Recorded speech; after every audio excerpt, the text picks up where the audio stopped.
Pansin mo, mas asensado at maraming mga genius at mga philosopher sa mga bansang malamig. Yeah.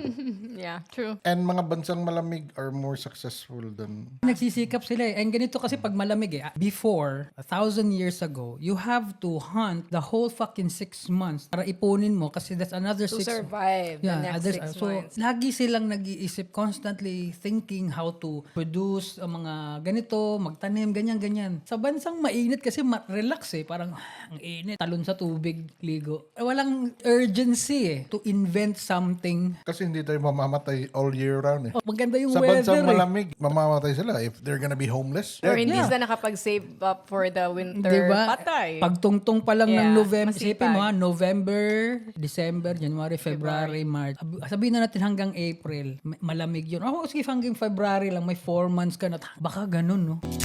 The Midnight Snack.